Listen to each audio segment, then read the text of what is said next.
Hi, my name's Heidi and I'm a Year 9 student at Wonthaggi Secondary College. And I'm Macy. I'm a Year 7 student at Wonthaggi Secondary College. And we're here today for Resource Smart Schools to talk to David Mawer about what a low-carbon economy means. Thank you very much for your time today, David. You're welcome. Macy and I have some questions we'd like to ask you, if that's okay. Yep. David, can you please tell us a bit about yourself and the various jobs you've had? Yep, and I started my first training. I was a metallurgist and I worked in a steelworks in New South Wales at Port Kembla, making large volumes of very hot metal. And that was a foundation industry in most countries back then. It still operates now in a more reduced fate, but basically started life as a metallurgist, went overseas and traveled for 5 or 6 years.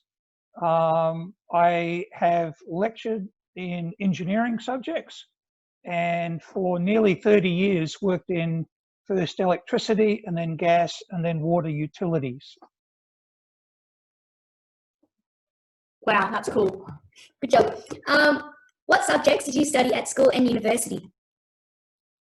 All of the typical STEM subjects that you're encouraged to do now, because with an engineering and science background, STEM is obviously the basis of that. Subsequently, I've studied finance. I have an MBA from Henley in the UK. And as I move more into management roles in corporations, had to study more governance. I've also had to study people management because businesses are still made up of people and it's all about relationships and dealing with people. As a leader of an organization, you know, people expect you to be able to communicate exactly what it is you want people to do or what you need them to do. And then you need to be mindful of how that impacts on them and give them guidance and leadership on how well they're going. So all of those studies over the year, because over your life, you need to keep learning because it doesn't stop the moment you graduate the first time. Yeah, definitely. What was your favorite subject? Probably chemistry, which these days may well not be that popular, but no, I really love chemistry. I like chemistry too. David, can you please explain what a low-carbon economy is? A low-carbon economy is one which is what I consider carbon efficient. That's a mix that the way things are done, the way people live, the way things are produced has a minimal impact on the greenhouse gases as a result of their activity and the things that we do. So a low-carbon economy seeks to deliver the needs of people and keep people comfortable, but it also is mindful of its effect on the environment. And in particular, at the moment, very mindful of the implications for greenhouse gas emissions. What would Victoria's and Gippsland's future look like after a transition to a low-carbon economy? Well, all of the things I said would be embodied in how people lived every day and how work looked. Transitioning to a low-carbon economy will shift the nature of work and the things that are currently energy intensive. That sort of energy will be renewables. We might be hydrogen renewables, might be battery hydrogen electric, but the technologies in front of us now will be every day. So if you do have a car, it'll probably be electric. A lot more people might not have a car at all. There might be more advanced public transport. Houses you live in and where you live will be energy efficient. They'll be well insulated. They'll keep you warm in winter without having to burn a lot of fuels. You won't see a lot of fossil fuels being used because, quite simply, they produce a large volume of greenhouse gases. People will need to work. There'll be lots of jobs as this current COVID-19 change has meant. There'll be people doing this, working from home, working in their community. People will be buying locally in their community because transport generates a lot of greenhouse gases. So either transport will become very energy efficient or will be done by electric vehicles, or we will probably buy things grown more locally because of the ability not to, or the need not to have to use transport fuels. Yeah. So like buying fruits and foods that are only in season at the moment. That's exactly right, because invariably if it's out of season, it's either been transported a long way or grown in an artificial environment. And those artificial environments may or may not be greenhouse gas efficient on themselves, but we will get back to nature. If I was to ask you what you think people's life was like in the 15th century, they were completely in tune with nature. They knew what the weather was going to do by what the season was, what the trees and plants around them were. We've lost that. We live in somewhat of an artificial bubble where we think we're immune to environment, we're immune to nature because we can manage all of those things artificially. And ultimately, we'll get back to some compromise which is closer to living with the capabilities of the environment around us. Yeah. So what are some other ways that we can all contribute to a low carbon economy? Think about things on a whole of life cycle basis. So some things are difficult to make, but can last a long time or can be recycled so that the energy consumption the second, third, fourth, fifth time around is much, much less. Aluminium is one of those things. So there are things you can use. Think about buying less fragile things that won't last and buy fewer, better things that will last you.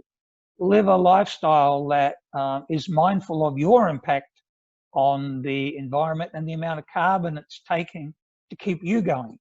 Because there are alternatives out there and your choices can push the market towards those lower carbon items. Makes sense. Makes sense. So what do you think is stopping us from becoming a low carbon economy? Change, and change is difficult, and change will impact on a lot of people. You live in an area that has seen traditionally industries which are based on fossil fuels, and moving away from that will not be without pain for some people. Change requires us to think about the long-term impacts and the future, and that's very difficult for a lot of people. Most of us struggle with what it's going to look like in 10, 20, 30 years, let alone 2, 3, or 4. But we need to do those things to contemplate how we transition, because how we adopt a change to what we've really got to move to in a low carbon environment will facilitate how that's done in a way that considers the implications for people who will be impacted negatively, who may not have a job of that type in the future, who may feel like they're not able to keep up with the rate of change. It's about taking people with us as we do that transition. Yeah, definitely. How would my lifestyle be different if I was living in a low carbon economy? Pretty tricky. I don't know your lifestyle now. But the reality is that you can answer that better than me. You have to think about, keep a diary. What do you do over a day? What do you do over a week? What do you do over a month that uses up carbon or emits carbon or uses things that are carbon intensive, short life or difficult or expensive to make? And think about your choices, because some gain will be made by lots and lots of people making small changes. And that all adds up, and your power to do this is much bigger than you think as an individual. So the best way I can suggest how that might be is that you consider that before you do something. So think about the implications for environment, think about the implications for carbon emissions, think about the implications for you and your future and the future generations, because when you embed that thinking in everything you do, then you'll find that the changes will be ones you support and ones that you can make sense to you. There was a book written in the 1990s by Michael Serres called The Natural Contract. Go and get a copy. You can download it free. And The Natural Contract talks about considering nature when we consider all of the sorts of economic decisions we make. Yeah, we'll have a look at that. Okay, so what about like our schools? What would it look like in a low carbon economy? Well, your schools would be doing some work online and some work in class, because they'd be trying to cut down the transport. There'd be a lot of the school buildings themselves would be low energy, high efficiency schools. So you know, they'd be well insulated. They'd have renewables on site. They'd contemplate their implications for the community and for nature.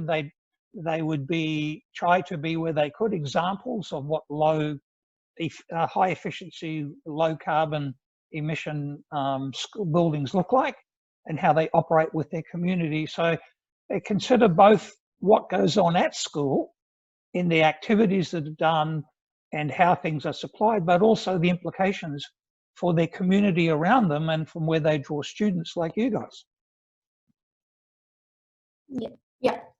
In the industry you work in, are they already to start? Wait, sorry. Okay. In the industry you work in, are they already starting to transition to a low carbon economy? And can you give some examples of what's currently happening?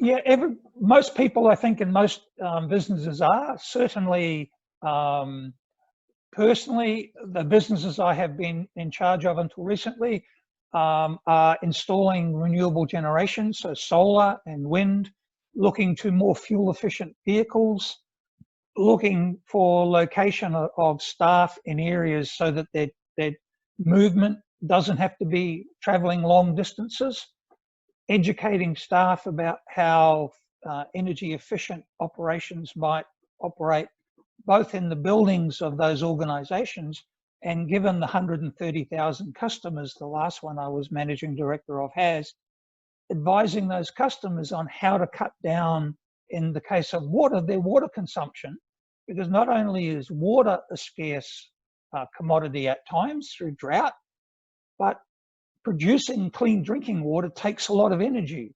Dealing with wastewater and sewage treatment plants and disposing of recycled water takes a lot of energy. So the footprint people have is not just the room you're in or where you are, but it's how you interact with all of the services that keep you sustained. So they're all looking at how they can ask service providers to them, how do you do this more efficiently? How do you do this in a way that produces less greenhouse gases? How do we make purchases that are more sustainable from an environmental point of view, or even if we pay a little more, will last a lot longer and be better value when we consider the implications for the environment? And that's what most businesses are doing, and they are the sorts of examples that people are doing where they can. They're moving as quickly as they can to more efficient operation. And what I said before about being carbon efficient, because things still have to happen. So it's about making low carbon choices. Yeah, certainly. Okay. Does your job enable you to participate in this transition in any way? It certainly has, and the current job I'm in as chairman of the Energy Innovation Co-op means I can in fact help other organizations do exactly the things I've been talking about. So we have installed renewable solar panels, so renewable energy panels at the state coal mine with a large battery bank, so that effectively the coal mine is running purely on renewable energy. So all the lights and all the pumps and that's all renewables now. And other sites like the sports ground at Bass and kindergartens, we've installed solar panels or financed their solar panels so that their energy bills are much less and that they're much more efficient operations. And when they get them, other people see what that looks like and see how that works, and then they contemplate how they might do that. So you can do it yourself. I mean, my house has all the solar panels on it I'm allowed to have, 3 water tanks and all of those sorts of things. But again, it's also about how you can influence other people to see whether they can act in a similar way. We have all those things as well. Yeah, You should be very proud. there. What advice would you give to school students who are interested in becoming a part of Gippsland or Victoria's new carbon future? Well, from my point of view, it's the same advice I would always give, is think about what you like doing and what you want to do. Bear in mind, you don't know anything enough about what the world's going to look like to be right in the long term, because none of us ever were or have been. But the reality is there are some basics you can understand. If you look at the stock exchanges around the world, which tell you what the economic activity is, and you look at the most valued companies, they're nearly all into technology. They're nearly all Google and Facebook and Microsoft and Apple. That was not the case. If you want an exercise to do, look at the biggest companies on the American Stock Exchange in 1990 and then look now. Back in those days, they were General Motors, Ford, ExxonMobil, companies that manufactured things, and energy companies. Now it's all technology and software companies. So if you're going to be part of the future economy, those skill sets are going to be where most of the jobs are. So you have to have computing skills. You don't have to be in computing or IT, but you need to know how to do that. Finances never change. You need to know finance. Not enough people, in my view, have a strong understanding of how money works. Yet you'll depend on it. It'll be the way it is. So you don't have to be an accountant, but you should know how money works. You'll still deal with people. And so learning and developing people skills and how to deal with people, how to be respectful of people, but how also to respect yourself. They will be the skills you take into the workforce going forward. And then if I put a hand up for learning maths and science, that's because that's where I come from. And those skills will always be helpful, but you may or may not choose to go there. But the fundamentals about how to be comfortable with technology and computing skills and how to use those things. And you have an advantage of your age now. You've grown up in that period, but don't think what we've got now will be what we have in 10 years, because it will continue to develop fast and you will have to stay up with that. And finance doesn't change, maths doesn't, those things. So if you get a head around those, you will have an ability to move around. And as the jobs change and the nature of works change, your skill set will allow you to evolve from one to the other, because there'll be no such thing, as you've heard, as jobs for life. You will have to have a transferable skill set. Yeah. What do you like most about the work you do? Dealing with people, being able to help, I guess, people understand what I think is valuable for their future. I only ever try to tell people what I think they've got to take under consideration. People will always make their own decisions, and that's the way it should be. But if my experience allows me to show people what they might have to consider about what the future looks like for them, or how they can become more carbon efficient, or how they at least think about that as they go, that to me gives me a great buzz. Yeah. So apart from your work, what do you do in your spare time? I like fishing. I work around the house a lot. I do whatever my cat demands, which seems to be a large amount frequently, and just generally visit family and friends and get on with life. I make jewelry. I do that sort of thing. I have a workshop. I race Lotus cars, or I used to. I have an old one I do every now and again. So I have a very varied life. I'm very fortunate.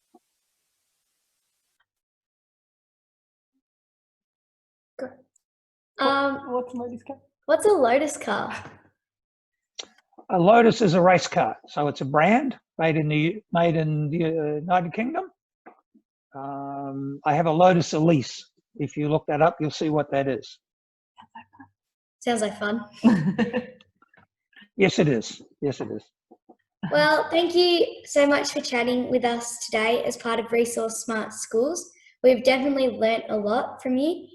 Thank you, David. Thank you, girls. It's been an absolute pleasure, and I hope you do learn something, but I think you should be very proud that you're inquiring enough to want to do this, because that tells me a lot about you and where you want to be, and I think that's wonderful. You should be very, very proud of yourselves. Yeah. Thank you. Thank you.